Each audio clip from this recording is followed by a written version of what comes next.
Salut tout le monde, c'est Nocat34, j'espère que vous allez bien. Aujourd'hui c'est parti pour les résultats de Raw du 5 août 2019. Le show s'est donc déroulé à Pittsburgh, en Pennsylvanie. Et les commentateurs sont Michael Cole, Corey Graves et Ronnie Young. Le show a donc commencé avec les superstars qui sont sur la scène pour une minute de silence suite à la tragédie meurtrière de Dayton et El Paso aux États-Unis. Et ensuite on retrouve directement Samoa Joe debout sur la table des commentateurs. Samoa Joe dit que les gens l'utilisent afin de prendre les accusations de Roman Reigns. Pour l'info, Roman Reigns s'est fait attaquer la semaine dernière lors de SmackDown. Joe demande si quelqu'un l'a vu près de Reigns. La réponse est non. Joe dit que les gens le prennent coupable car il ne répond pas aux questions. Ensuite, la WWE présente une vidéo sur la structure qui a tombé sur Roman Reigns alors qu'elle était sur un chariot élévateur mardi dernier lors de SmackDown Live. Joe dit qu'il n'a vu aucun problème à le pointer comme un suspect. Il va donc rester ici et attendre que Reigns arrive afin d'avoir les excuses dont il mérite. Et ensuite, on a directement la musique de Becky qui coupe Samoa Joe.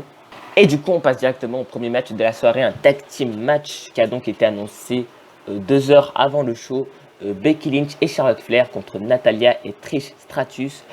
On a eu un bon petit match. À la fin du combat, Becky prend le tag sur le dos de Charlotte. Je tiens à préciser que Charlotte avait fait la même chose, donc Becky Lynch se venge. Mais Charlotte est donc frustrée, donc elle décide de frapper Becky Lynch et s'en va.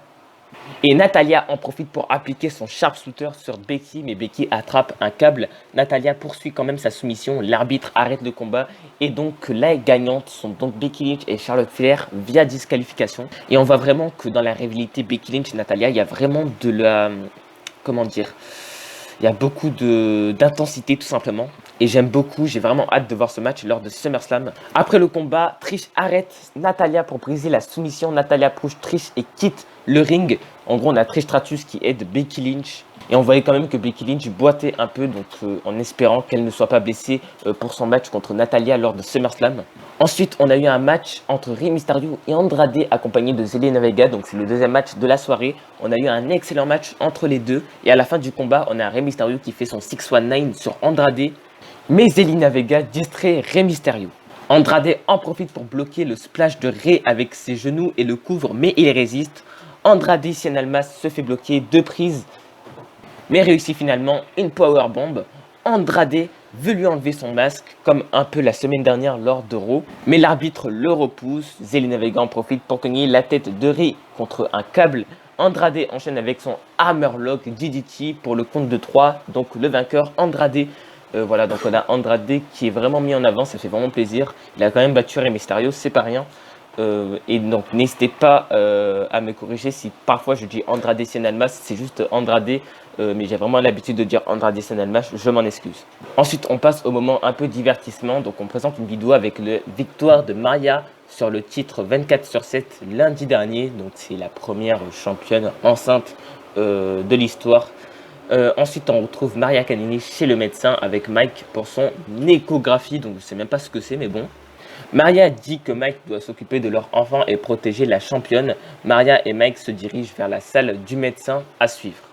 On se retrouve donc avec Maria et Mike dans la salle de médecin pour l'échographie. Maria dit à Mike de lui montrer de la testostérone et prouver qu'il peut garder le titre 24/7 en sécurité pendant le scan. Ensuite, on a Maria qui se couche pour l'échographie, mais Mike se couche par-dessus et le médecin qui était un arbitre fait un compte de 3. Mike devient le nouveau champion et sort de la salle du médecin, mais R-Truth l'attendait dans la salle d'attente vêtue en femme. Truth lui fait un roll-up afin de capturer sa ceinture 24h/7. Donc on a eu 2 champions en l'espace de même pas 1 heure. En coulisses, on retrouve Charlie, Charlie qui est donc la journaliste de la WWE. Et elle est donc avec la championne Becky Lynch afin d'avoir ses commentaires sur la submission match dans la ville natale de Natalya. Bon, pour ceux qui ne sont pas au courant, on va donc avoir un submission match entre Becky Lynch et Natalya lors de SummerSlam. Voilà, donc moi je trouve que c'est vraiment une bonne idée puisque les deux ont pour finish vraiment une soumission. Donc pour Becky Lynch c'est le disarmer et pour Natalya c'est le sharpshooter. Donc j'ai vraiment hâte de voir ça lors de SummerSlam. Ensuite on a donc Becky qui dit donc que Natalya peut amener tous ses hearts afin de le voir taper devant ses fans et sa famille. Elle s'est battue afin d'avoir sa place et la compagnie est derrière elle pour ça. Il n'y a aucune honte d'être au top, c'était son choix. Elle changeait le business pendant que Natalya changeait le bikini sur sa série TV. Voilà, donc on voit que Becky Lynch est vraiment en train de clasher Natalya. Son nez se brisait pendant que Natalya faisait des duck face sur Instagram. Le titre va rester avec elle. Voilà, donc il y a vraiment de l'intensité, comme je vous l'ai dit au début de la vidéo, entre Natalya et Becky Lynch. Et j'ai vraiment hâte de voir cette rivalité. Ensuite, en coulisses, Sarah demande à Natalya sa réponse. Natalya dit que la fête sera grande lorsqu'elle va gagner chez elle. Becky peut lui briser le bras et elle ne va jamais taper. Ce soir était un avant-goût de ce qui va arriver lorsqu'elle va devenir championne. Voilà, donc franchement, j'ai trop hâte de voir ça. Franchement, ils sont en train de nous hype. Mais vraiment, la hype, elle est vraiment bien créée dans cette rivalité. Je sais pas vous. Ensuite, de retour, le champion universel Brock Lesnar arrive sur le ring avec bien sûr Paul Heyman. Heyman se présente et présente bien sûr notre champion Lesnar. Heyman dit que son client a demandé de nous éduquer ce soir. Voici quelques questions. Est-ce que Seth Rollins devait être un vainqueur de bête? Celui qui pouvait conquérir le conquérant? L'architecte qui devait brûler Suplex City? Le grand héros de la nouvelle génération de la WWE Universe? Et du coup, la réponse pour toutes ces questions se résume avec un extrait de l'attaque de Brock Lesnar à Raw lundi dernier. Paul Heyman dit qu'il s'est mis à genoux afin de demander à la bête de montrer un peu de pitié à Seth Rollins. Il sait dans son corps que la WWE a besoin d'un nouveau héros. L'acte de Lesnar était limite criminel, mais il vient d'apprendre une news. Il sait que Rollins est ici ce soir, donc voilà, on a la réponse. Plusieurs se posaient la question de si Rollins était présent lors de Raw. Eh ben oui, il est présent même après l'attaque de la semaine dernière, il était même présent avant lors d'un live event. Ça prouve son courage. Et ensuite on a la musique de Seth Rollins qui commence et il arrive en bateau avec une chaise. Et du coup on a Brock Lesnar qui l'invite à monter sur le ring. Forcément ça l'arrange, on a Seth Rollins qui est vraiment balle en point, ça se voyait clairement. Rollins entre sur le ring et Lesnar lui porte un coup de pied alors que Rollins voulait le charger avec sa chaise. Lesnar lui enlève sa chaise et le frappe avec. Lesnar s'amuse à le charger contre le coin, il lui fait un F5. Lesnar pose avec sa ceinture universelle devant Rollins. Voilà, donc en gros, il est en train de s'amuser et en fait de faire un peu comme la semaine dernière. Et ensuite, de retour, on présente une vidéo de pendant la pause où Lesnar a livré un second F5 à Rollins. Les ambulanciers arrivent, mais Seth refuse les soins et prend le micro. Seth Rollins dit qu'il est rendu au point où il doit se demander si ça vaut le coup. Lorsqu'on aime quelque chose si fort, on fait tout afin de le protéger. Même si la chose dont on aime nous fait subir des coups semaine après semaine. Seth Rollins dit que pour lui, la réponse est oui. C'est ce qu'il est. C'est tout ce qu'il possède. Il sera à SummerSlam et il va battre Brock Lesnar. Il le garantit. Donc voilà, j'ai hâte de voir ce que ça va donner lors de SummerSlam. En coulisses, nous avons Charlie qui est donc avec Kurt Angle, qui sera donc l'arbitre spécial pour le Alexander contre McIntyre, pardon. Ensuite, on a Kurt Angle qui dit que c'est bien d'être le retour chez lui ce soir. Street Profits arrive. Pour info, c'est l'actuel champion, enfin c'est les actuels champions par équipe de NXT. Personnellement, j'adore cette équipe. Si vous ne les connaissez pas, je vous invite à aller voir leur match, notamment celui du NXT TakeOver 25. Angelo Dawkins dit qu'il se prépare pour leur défense de titre à NXT TakeOver qui va donc arriver juste avant SummerSlam. Personnellement, j'ai vraiment hâte pour NXT TakeOver. Montez Ford offre à boire à Kurt Angle, mais Angle dit qu'il a promis à sa femme qu'il ne ferait rien de fou. Ford demande s'il parle à Angle ou Mike Kanellis. Angelo Dawkins dit qu'il a gagné une médaille d'or avec un coup brisé, alors il peut boire. Angle accepte finalement de prendre un verre, mais Drew McIntyre arrive avant et dit que c'était drôle. Drew McIntyre dit qu'il voulait s'assurer que le combat reste juste malgré leur passé. Il a fait taper Angle pour sa propre soumission afin de le rendre humble. Si Angle veut l'arnaquer, il n'hésitera pas à lui briser le crâne. Ensuite, on a donc un tag team match Viking Raiders, donc Ivar et Eric contre deux catcheurs locaux. Et du coup, à la fin du combat, les Viking Raiders font un splash et un Viking Experience. Et l'autre adversaire pour le compte de 3 afin de gagner en moins de 2 minutes. Voilà, donc c'est pour les rendre forts, pour les mettre dans un pied d'instant, on va dire, vraiment haut. Tout simplement pour leur donner de la crédibilité. Ensuite, de retour, on présente une vidéo en mémoire de Darley Race. Pour info, il est décédé il n'y a pas si longtemps et c'est vraiment une légende du catch. Je vous avoue que je ne le connaissais pas spécialement, mais bon, je suis allé quand même aller chercher sur Wikipédia, etc. Et franchement, il a vraiment eu une très belle carrière. Ensuite, on a Kurt Angle qui arrive sur le ring pour abriter le prochain combat. On a Cedric Alexander qui arrive aussi, mais Drew McIntyre l'attaque directement dans son dos. Les deux hommes se battent en bas du ring et enchaînent les coups. Alexander sonne finalement McIntyre avec un DDT. Les lumières se ferment et se rallument. Bray Wyatt est sur le ring et étrangle Kurt Angle. Et Bray Wyatt disparaît ensuite dans la noirceur. Voilà, donc on a Bray Wyatt qui continue à semer la terreur dans Raw.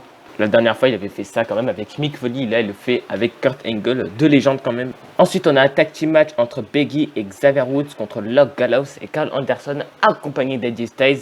Mais avant que le combat commence, AJ Styles attaque Woods. L'arbitre arrête donc le combat et du coup, les gagnants sont donc le New Day par disqualification. Et donc, après le combat, DOC poursuit son attaque sur Woods et Biggie, mais Ricochet arrive et vide le ring.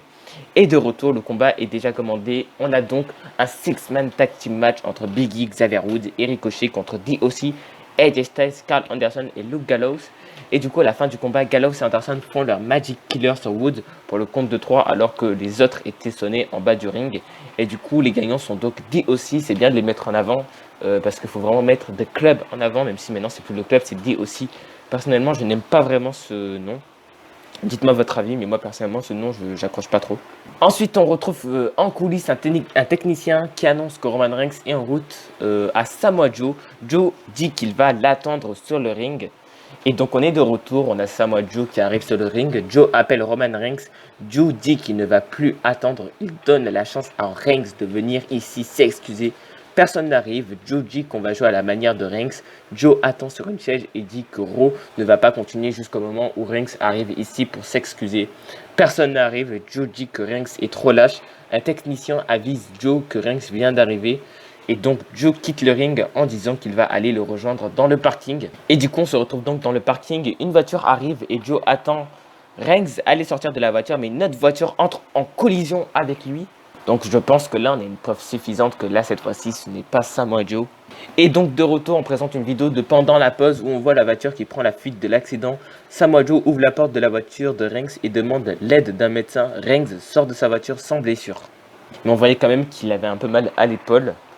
Ensuite, on a un match qui a donc été annoncé bien avant Raw. Donc on a Women's Tag Team Championship, un Fatal 4-Way Elimination Tag Team Match entre les Kabuki Warriors, donc Asuka et Kairi Sane, accompagnés bien sûr de Paige, contre Mandy Rose et Sonya Deville, contre Alexa Bliss et Nikki Cross, et contre The Iconics, Peyton Royce et Billie Kay. Et donc première élimination, Deville expulse donc Royce du ring et Rose enchaîne avec un running knee sur Kay pour le compte de 3 et élimine les championnes. Donc la deuxième élimination, c'est Asuka qui applique son Asuka Lock sur Rose pour la faire taper. À la fin du combat, Bliss charge Asuka, mais Asuka la bloque avec un coup de genou. Kairi Sane prend le tag pour son finisher, mais Cross la pousse en bas du coin pendant que l'arbitre veut sortir Asuka du ring. Cross frappe Asuka en bas du ring et Bliss lui a fait un baseball slide. Et Alexa Bliss sonne Kairi Sane avec un coup de poing et enchaîne avec son Twisted Bliss pour le compte de 3. Et donc, belle surprise, les gagnants sont donc Alexa Bliss et Nikki Cross qui sont donc les nouvelles championnes par équipe. Donc voilà, ça fait vraiment plaisir, en espérant qu'on voie un peu plus ce titre maintenant. Ensuite, une petite vidéo où on présente le premier trailer de WWE 2K20. Et pour info, il y a Reigns et Becky Lynch qui sont donc sur la cover de WWE 2K. Donc voilà, c'est vraiment mérité pour Becky Lynch. Ensuite, de retour, c'est le moment du Miz TV. Miz est sur le ring et nous souhaite la bienvenue sur son show. Miz dit qu'il a demandé cette signature de contrat car il veut s'assurer que Dolph Ziggler se présente ce dimanche après tout ce qu'il a dit. Miz nous présente Shawn Michaels et Dolph Ziggler qui arrivent sur le ring. Ziggler dit qu'il a fait le boulot pendant que les deux autres sont des lèche-culs. J'ai vraiment hésité à dire le mot, je vous avoue. Ensuite, il dit qu'il est la meilleure chose du business depuis que Shawn a perdu son sourire et Miz ses couilles. Voilà, c'est pas cool, hein. On voit quand même que Dolph Ziggler est vraiment vulgaire dans sa manière de parler. Au regard de la seule légende sur le ring, Miz n'a aucune chance de gagner contre lui à SummerSlam. Pour info, pour l'instant, le match est toujours officiel entre The Miz et Dolph Ziggler, mais ça va vite changer.